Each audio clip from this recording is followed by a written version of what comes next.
Vi påtænker at komme ind på boligmarkedet igen her inden for 1 til 3 år. Så er vi ude og kigge på vores første hus. Altså udefra Meget flot.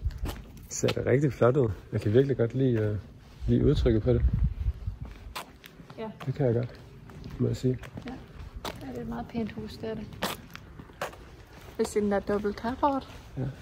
At investere i fast ejendom er en af de bedste investeringer, du kan lave. Som vi kan se i undersøgelsen her fra Nykredit, der godt nok er tilbage fra 2017, der sammenligner man det danske boligmarked og det danske aktiemarked i en periode på 24 år. Der er godt nok ikke slået sådan noget som aktiemarkedet over sigt, men derimod så er det faktisk en af de eneste steder, hvor du kan tjene penge skattefrit her i Danmark. Og der så man faktisk, at det reelle afkast, altså efter inflation, det var faktisk på cirka 100% for boligmarkedet, altså en fordobling af det, man havde investeret, mens at man faktisk fik 581% afkast på aktiemarkedet. Aktierne har altså givet et bedre afkast, men der skal man altså også huske, at det her selvfølgelig er brutto, før man har taget højde for skat. Og det der jo tit sker, det er på boligmarkedet, jamen når man sælger en bolig, så typisk kan det overskud for den bolig være med til, at man kan købe en endnu større bolig, og på den måde kan man også få den der renteeffekt til at rulle for sig. Og et af de bedste råd, det er at komme ind på boligmarkedet så hurtigt som muligt. Mit første boligkøb, det har også indtil videre faktisk været min bedste realiserede investering. Hvis jeg kigger her på provenuet for mit første og hidtil også eneste boligsalg, jamen så var det på 2,1 millioner kroner. Og når man tager højde for både de forskellige udgifter og også det indskud, vi lavede ved købet af boligen, jamen så havde jeg cirka et overskud på små 700.000 kroner ved mit første boligsalg. Det har jeg også lavet en video, hvor jeg gennemgår i detaljerne, så den kan du se ved at klikke på linket her i hjørnet af videoen. Og jeg glæder mig også til at komme ind og på boligmarkedet og have den her fornemmelse af faktisk at eje noget igen. Men som lønmodtager, der er det en smule mere simpelt. Når man er lønmodtager, så kræver banken, at man gerne skal kunne lægge seneste 3 måneders lønsedler, og så tager de selvfølgelig også højde for, hvor lang tid man har været i jobbet, ens uddannelse, fremtidig jobsikkerhed osv. Men det er som udgangspunkt ens seneste 3 måneders lønsedler, som ligesom gør grundlag for, hvad ens indtægt er, og dermed hvad ens gældsratio bliver, osv. osv. Hvis du gerne vil vide mere omkring alt det her med rådighedsbeløb og gældsratio, og hvad det sådan konkret kræves, når man skal købe en bolig, så kan jeg anbefale at se videoen, der dukker op her i hjørnet, som jeg lavede godt nok for et par år siden, men her der gennemgår jeg sådan de overordnede økonomier, og hvad der egentlig skal til, og hvad det koster, og hvad man skal vide, inden man køber et bolig. Så se den video, hvis du gerne kunne tænke dig at vide mere omkring det grundlæggende ved boligkøb. Nu hvor vi begge to herhjemme er selvstændige, så er reglerne og det kræves lidt anderledes og lidt mere kompliceret. Og det er faktisk også mere krævende. Derfor der havde vi et møde med vores bank den anden dag, hvor vi hørte lidt mere omkring det at købe bolig som selvstændig. Når man er selvstændig, så er det ikke længere din egen lønsedler, men derimod din virksomhedsøkonomi, der er afgørende for, hvad du kan købe bolig for. Her der har banken brug for mindst et årsregnskab.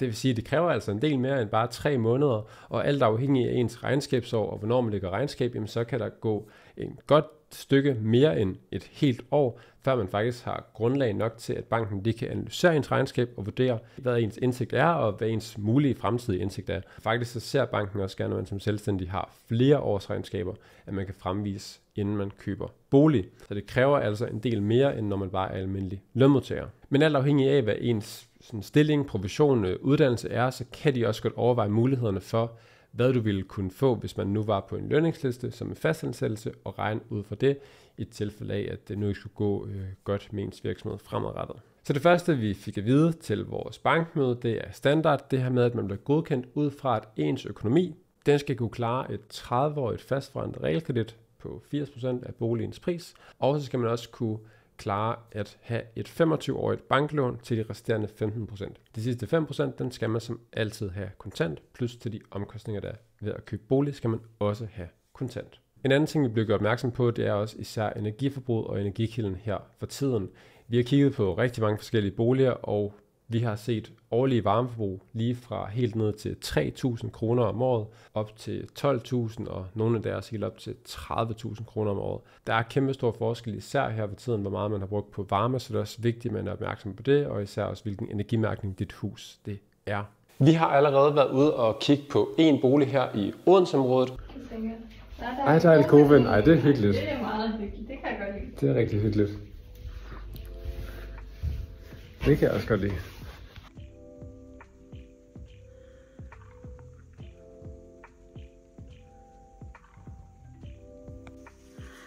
Soveværelse. Og dobbeltbruse her, ikke?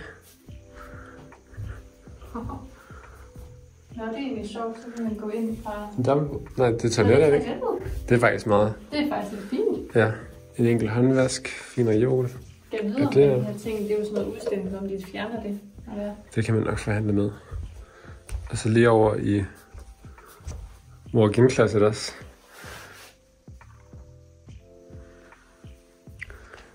Og så herovre. Så det her det er kontoret. Der kan man godt lave film. Det kunne man godt. Så er der jo 3 værelser. Det her det er jo terapilokalet. Ja, det er det jo faktisk. Det er jo sådan indrettet. Det er jo terapilokalet. Læg dig ned på briksen. Ja, det er faktisk ret fint. Det er sådan lige terapilokalet indrettet. Det er en stol der, en stol derovre. Ja. Skal have en separat indgang, desværre. Ja. Det er meget fint her også faktisk. Igen. Så man lige kan gå udenfor. Mm. Men det er sjovt, der er jo faktisk ikke noget have. Der er faktisk overhovedet ikke noget have. Man kan gå rundt omkring huset. Det er sådan set det. Ellers det, vi fik at vide på vores første bankmøde, jamen det var, at man også kan overveje en samejerkontrakt i forhold til at opsætte regler ved køb af bolig. Det kan eventuelt være, hvis man har et skævt indskud. De tager også højde for og giver nogle anbefalinger i forhold til, hvilken dækning man har i forbindelse med dødsfald og tab af erhvervsevne. Og i morgen, der skal vi faktisk ud og kigge på 3 boliger mere. Vi bruger vores eget banks boligværktøj, hvor vi kan se boliger fra alle mailer, og så kan det faktisk med vores økonomi vise, om det er noget, vi har råd til, næsten råd til, eller slet ikke råd til. Her der er boligværktøjet, hvor vi kan se alle boliger i hele Danmark, så hvis vi klikker os ind for eksempel på København her, jamen så alle dem, der er grønne, det er dem, hvor vores økonomi har råd til dem, og vi sagtens vil kunne sidde i dem. Som vi kan se her, vil vi have 23.000 kroner, 22,5 til forbrug ved køb af Ramonsvej 9 i København. Hvorimod herude ved Amager Strand 226, jamen der vil vi faktisk gå i minus, hvis vi købte en bolig her til 11 millioner. Og de gule, det er dem, hvor det er lidt på vippen her, en bolig til 7,5 millioner kroner her i København S. Det her, det er de 3 næste boliger, som vi skal ud og se her i morgen. Giv den her video et like, hvis du kan bruge den, og hvis du godt kunne tænke dig at se mere fra vores næste boligbesøg, og generelt mere om min kommende boligkøbsproces, og hvad der skal til for at købe bolig.